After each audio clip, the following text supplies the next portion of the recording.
Hey, this is Dave DeCamp from antiwar.com, and this is anti-war news for Friday, November 4th, 2022. First story at the top of antiwar.com today. The US and South Korea extend massive aerial war games after North's missile launches.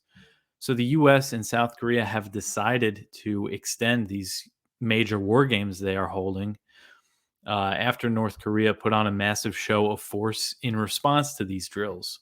So the US and South Korea, they started this exercise known as Vigilant Storm on Monday, and it's initially scheduled to run 5 days, so Monday through Friday, it's being held 24 hours a day.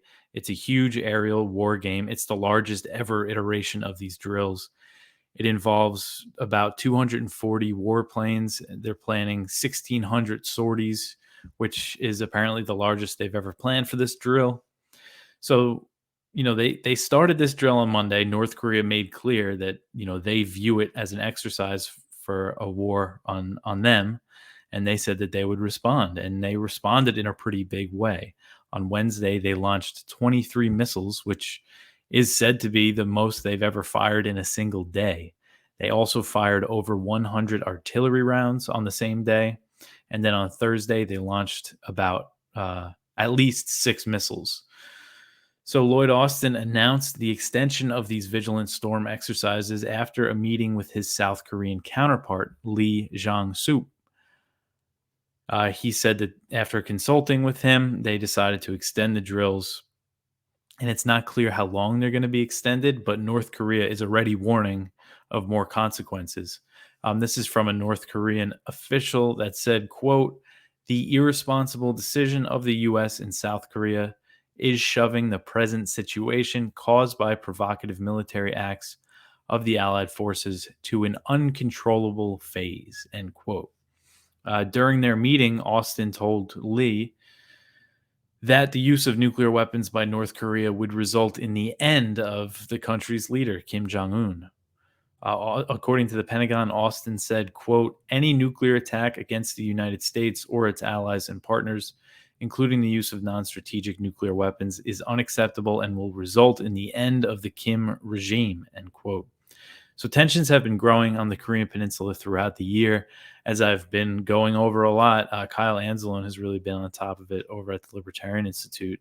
Kind of this tit for tat U.S. and South Korean war games.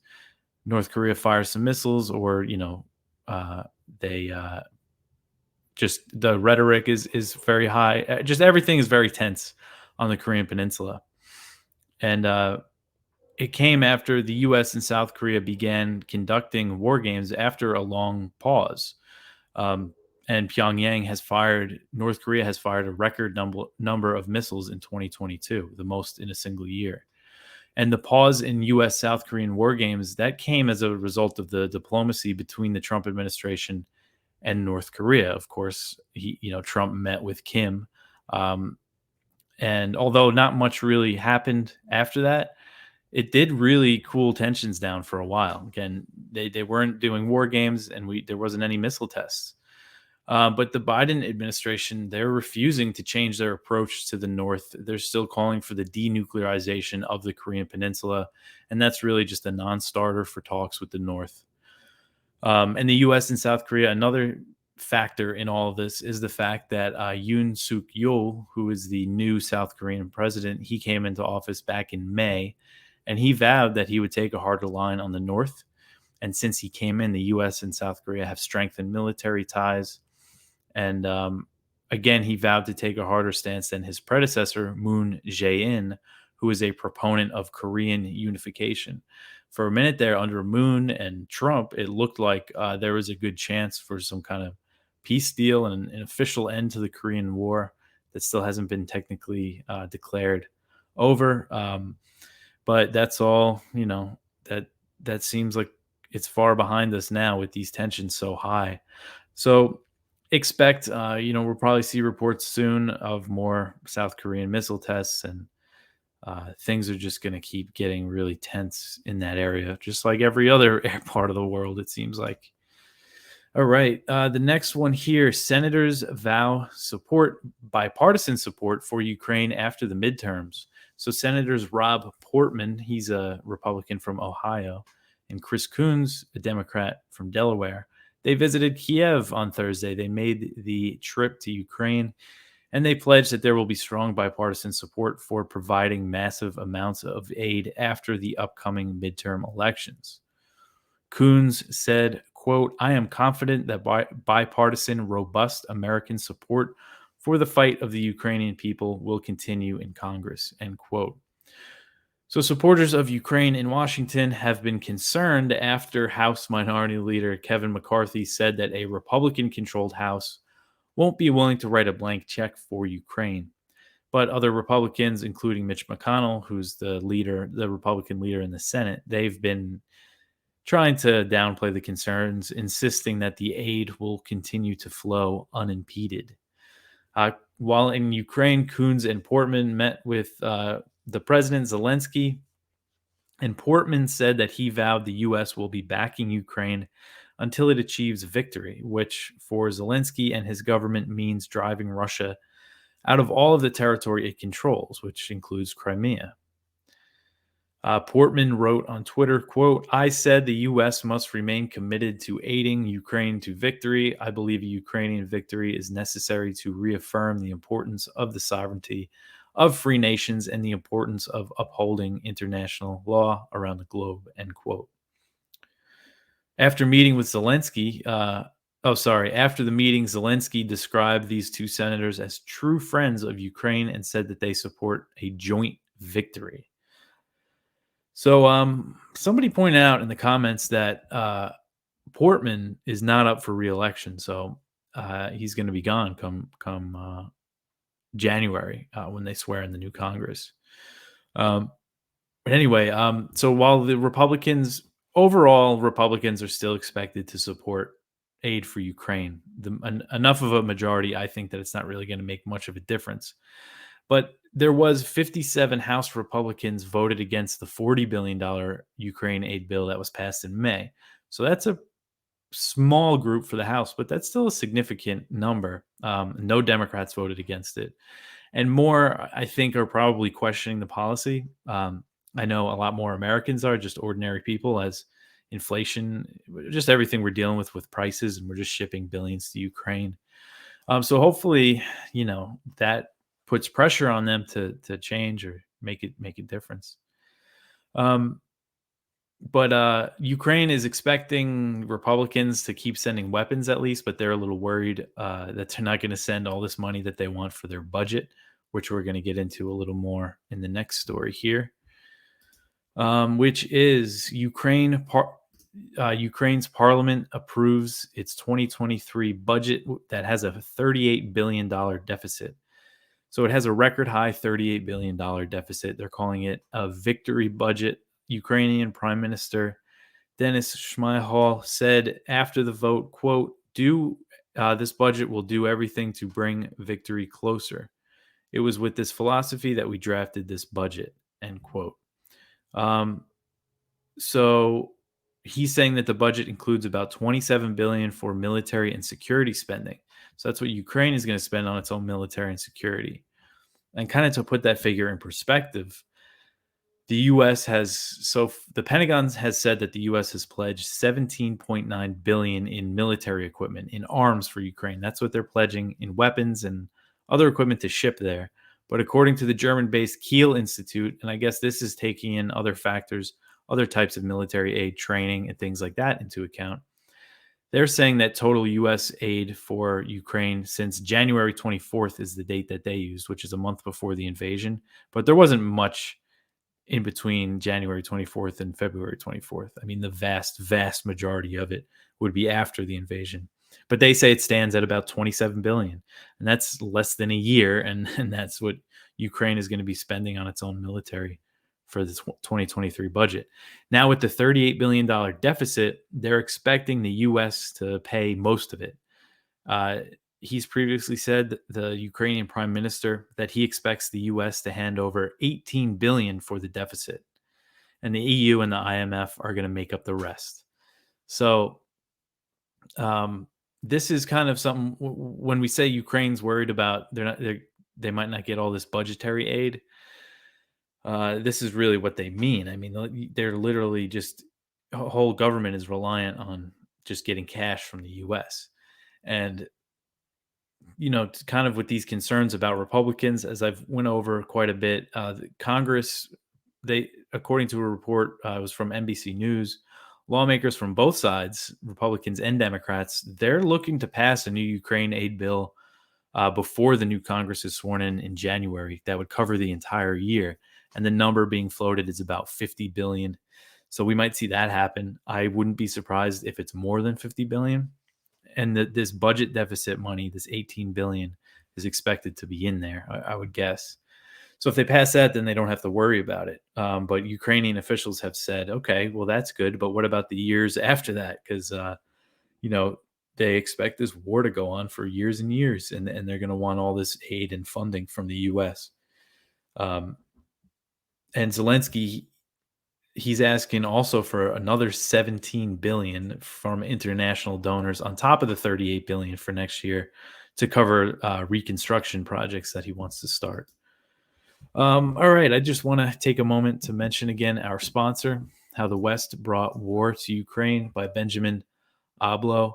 It's a great short book about the U.S. and NATO provocations post Cold War that led to the current situation that we see today.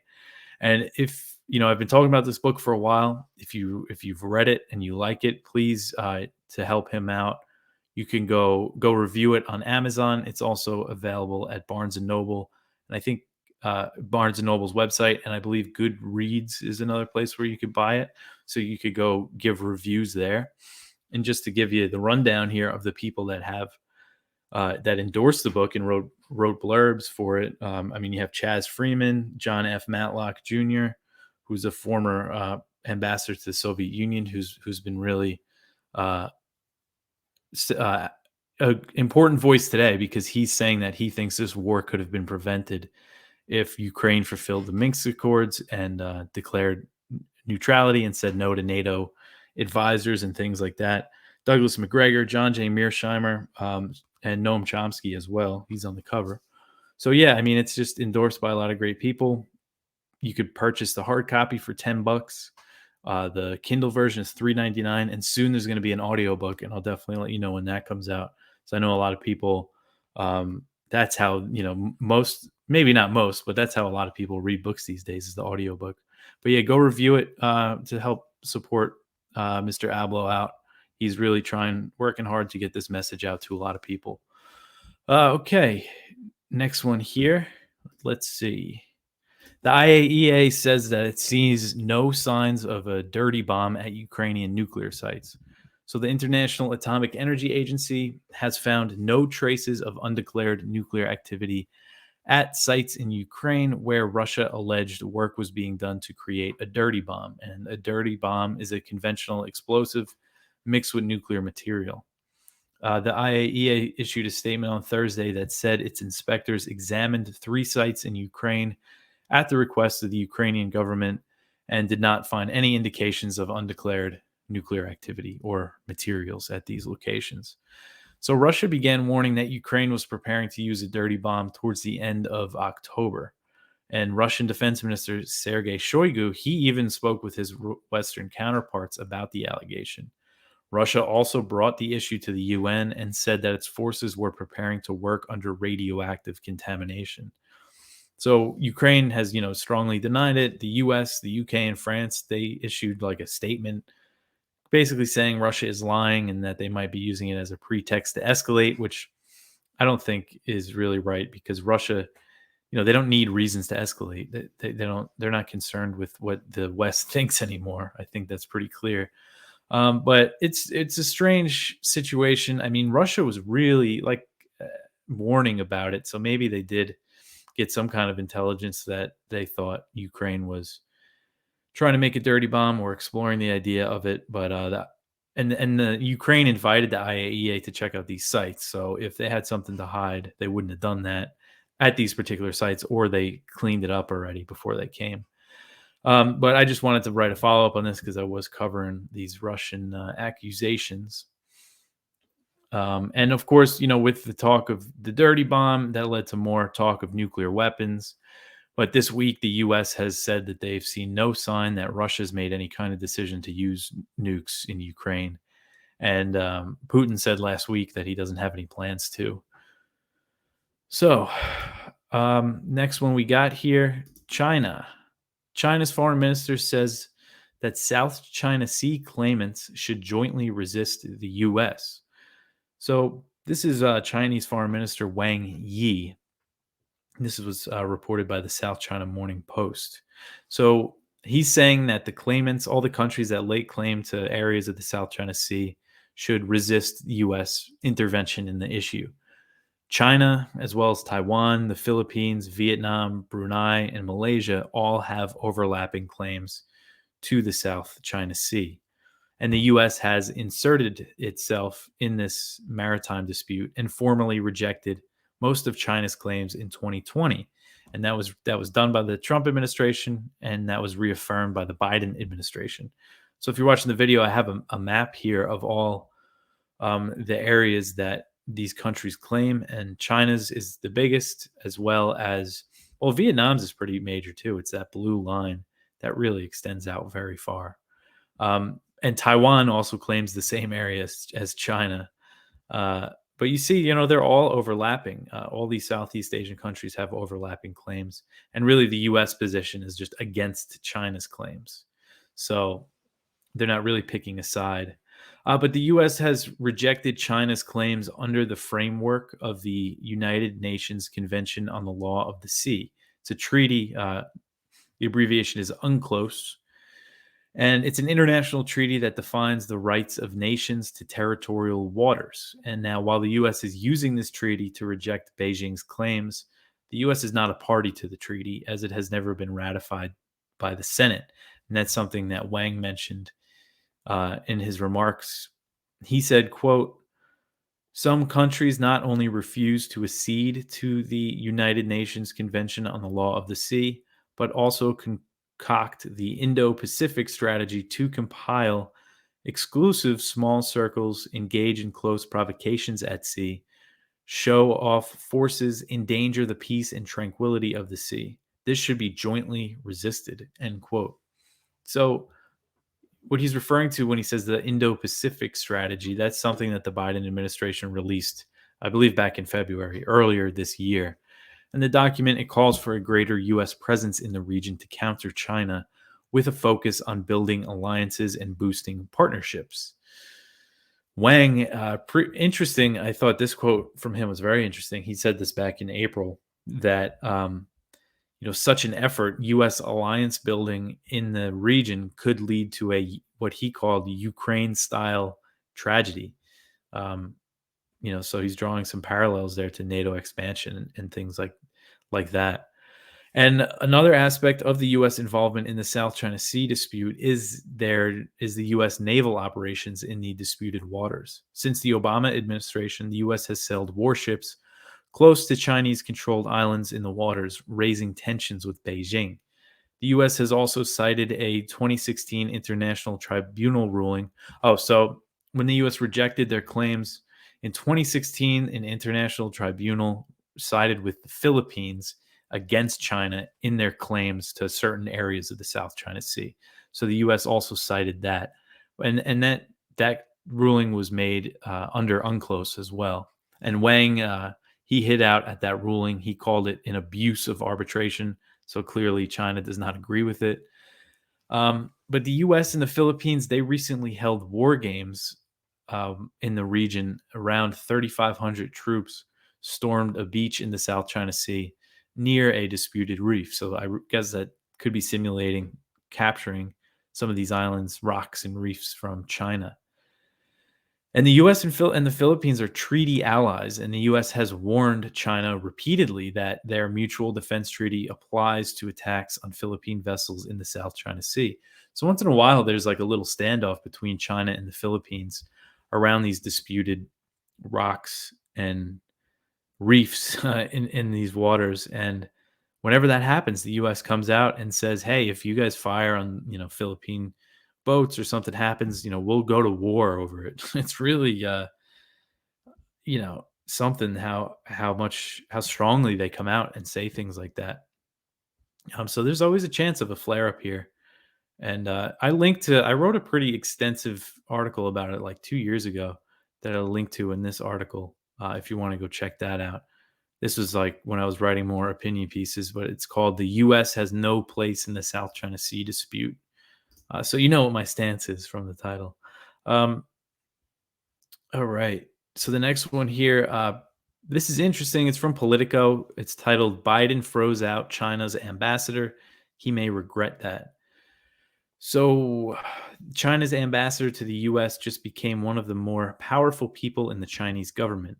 So, this is Qin Gang, and he arrived in Washington to be the ambassador to the US back in 2021. And now it looks like it's not for sure yet, but it looks like he might become China's new foreign minister. According to this Political report, and I remember reading similar things, he was given the cold shoulder by the Biden administration. He couldn't really get meetings with high level officials. They were limited to just a handful of U.S. officials. Um, and one of them said that the short list included Kurt Campbell, who is Biden's top Asia official on the National Security Council, and Laura Rosenberger, the National Security Council's senior director for China. That narrow access came despite repeated requests to meet with more senior administration officials. And this is anonymous sources to Politico. The White House is rejecting the characterization, and they're saying that senior officials regularly engage with him. But Bonnie Glazier, who is she's often cited. She's the Asia program director at the German Marshall Fund. She said that she heard similar accounts about Kin's DC reception.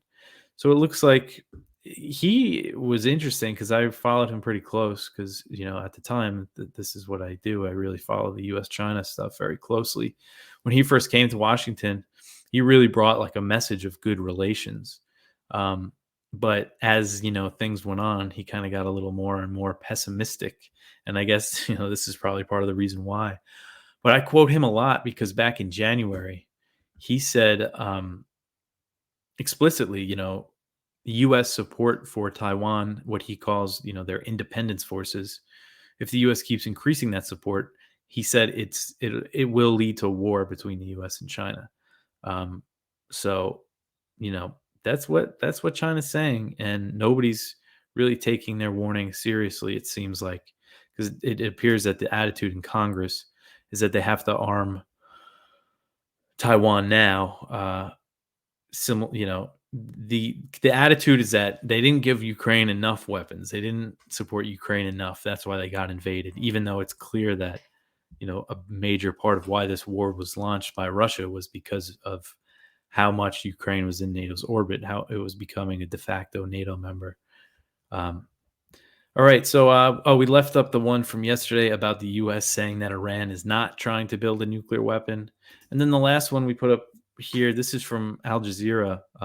Interesting report: the U.S. military donation misuse in Guatemala going unchecked.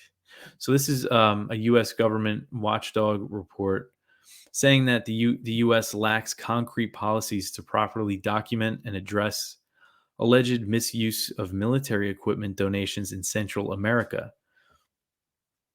So between the U.S., the Pentagon, and the Department of State, the U.S. has provided more than $66 million in security assistance to Guatemala, El Salvador, and Honduras from 2017 through 2021.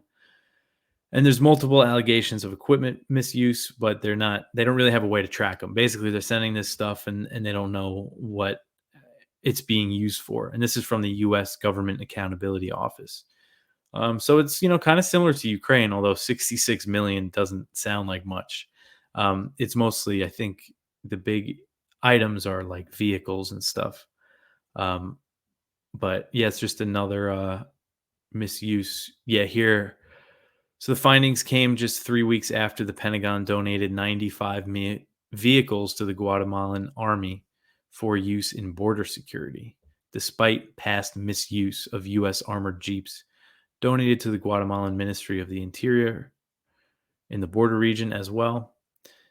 Um, So there was alleged misuse between 2018 and 2021 involving some of the 220 Jeeps that the Pentagon gave Guatemala. Um, but anyway, so it's just another example of how they really don't keep track of this stuff. That's it for the news for today. We have a lot of good viewpoints, including one from Ted Snyder about that the Iran, the U.S. concluding that Iran is not building a bomb, and he goes into it more extensively than I did, and he's the one that found it in that the nuclear posture review that they said that. So go check that out. Marjorie Cohn at Truth Out, we have one from her. So a good spotlight here from Colonel Douglas McGregor at the American Conservative.